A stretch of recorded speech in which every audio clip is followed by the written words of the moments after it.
All right, here's our last practice problem. Hopefully you're starting to get the hang of it by now. We have this equation. I'm looking at my decimal places, and it's just 1. So that means we're multiplying by 10. So when I do that, I get negative 27x plus 4 equals 28 minus 12x. Make sure you have your equation done correctly. Now that there's no decimals, I can solve it a little bit more easily. I need to get my variables on the same side. I've got x's here and x's here. Always choose the smaller one when you can. That way it'll end up being positive.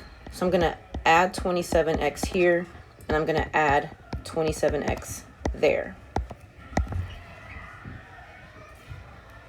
So I'm going to bring down this 4. I'm going to bring down the 28. And then I have positive 27 and negative 12, so I'm subtracting. I have more positives than negatives, so I'm left with 15x.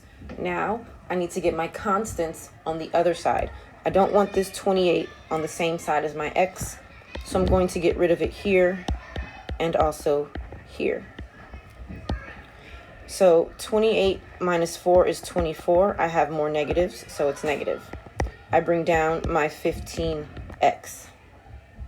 I need to get my x by itself, so I'm going to divide by 15. I don't know what this is in my head. I don't know it by heart. So what I'm going to do is I'm going to take this and I'm going to reduce it. So I see that 3 goes into both of these. So that's negative 8 and that's 5. But I still don't know that by heart, so I'm going to divide it out. 5 goes into 8 once. 8 minus 5 is 3. Bring down the 0. 5 goes into 36. So it is negative 1 6/10. Oh, x equals. On the next slide, we're going to check. If you haven't done your check, try it by yourself because you have to do it on your exit ticket. Okay, so were we right? Let's remind ourselves of what the answer was. It was negative 1 6/10. All right. I did not set this check up for you, okay? The first thing you should have done, instead of x's, parentheses.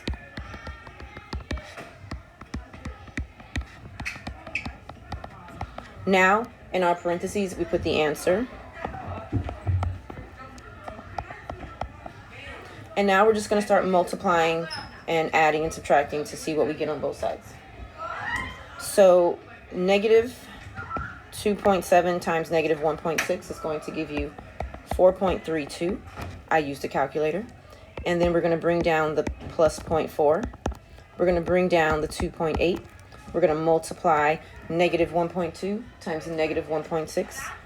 That's going to give us positive 1.92. I used a calculator. Now we're going to add 4.32 plus 0.4 goes right here. So that is 4.72. And then on this side, I'm going to add these together. 217. Same thing. 4 and 72/100. I got the same thing on both sides, so my answer checks, and I'm done. You're going to do your exit ticket. Please, please, please show work on your paper first, and then put your answers into the Google form.